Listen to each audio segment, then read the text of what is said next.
But the other one we have here is the urgent client. And that's the one, I guess this kind of relates to the micromanager in my mind, or maybe the previous before that. But they just have that sense of urgency the whole time where they're just like, this should only take 5 minutes. And there is an infographic one for that. Yeah.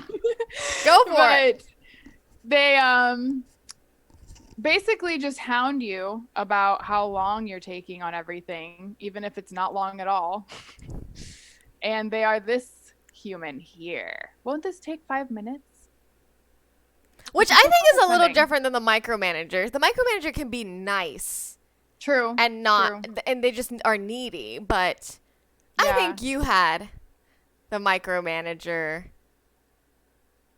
longer project. But I don't think that they were exactly, won't this take 5 minutes? Right. Yeah.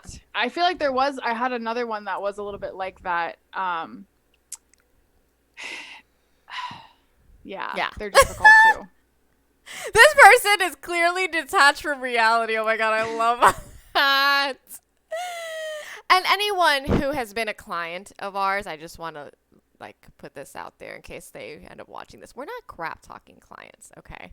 This is not trying to be like, you all suck. It's just, how do we navigate our relationship is the main thing that I think is important. And I feel like for these people that are like more urgent,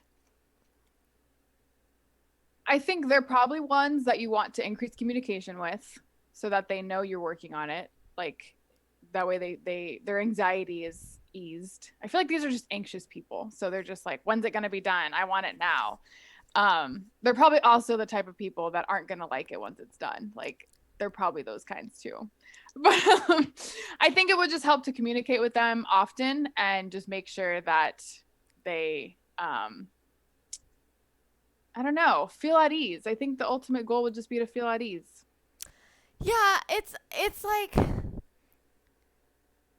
it's almost like because they're so urgent, I almost feel like when we set our boundaries, they almost need to be longer than you would take. In a way that's like, let's say it's Monday and they want to have an appointment tomorrow.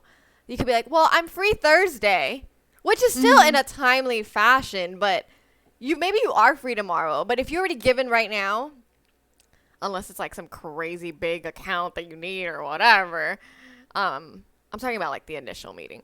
Like if you can already tell from that they're like, but with no reason.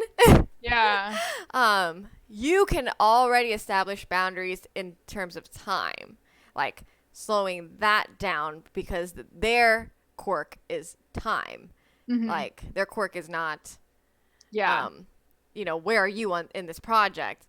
So, providing a timeline would be really helpful. I think a timeline is helpful, and maybe they do have a reason. They're like, oh, because I have a deadline of this. Right. But not because they spend 100% of their time on their business and they expect you to spend that too. And, or sometimes I've even heard people make it clear, like Sasha was really good at this. She was like, I'm only working on this, these days during the week. Yes. Yeah.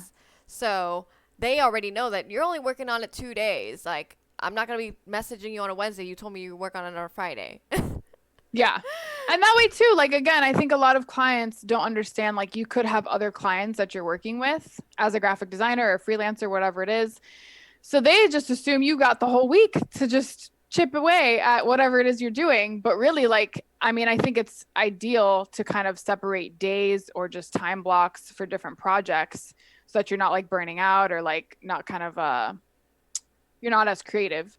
So for me, I would do certain days with certain clients. So that way they also know, like, if you don't hear from me until that day next week, that's what it is. And I think it helps too for clients that aren't super time conscious about getting back to you, because it's like, if I'm working on it Tuesday and Wednesday and I reach out, say these things need to be fixed, and you don't get back to me until next week on Thursday, I couldn't move forward. And I think like, at least establishing like what your working hours are essentially with them helps them understand like where the progress, the flow. Yeah. I think when we say communicate to your clients, because all of them, you have to communicate and in some way, shape, or form establish boundaries, some kind of map or whatever, right? And but with this specific one, like with the micromanager one, it's important to communicate, but you can just say, "Hey, yeah, I'm working on it." And I think that would suffice to them because they just need to hear contact. But with this Yeah. type of client, I'm working on it, I think would probably upset them. Mm-hmm. Like, They need more specific information. yes, like I can get Yeah. this to you by, even if it's 2 days from now, but so that they have like a deadline that they Yeah. look forward to. I feel like I understand this type of client just because I feel like they're coming from a place of anxiety. So it's like they're just anxious about the project at hand. So I feel like it's not personal. Like it's not like Hmm. they are like, why isn't this at 5 minutes? It's like they're just anxious about it in general. So And we they're also now don't putting it onto know, you. like, maybe they used to not be an anxious person, but maybe they've dealt with Right. a ton of freelancers that suck. Or, Yeah. I mean, because on our end, there are people that just don't respond.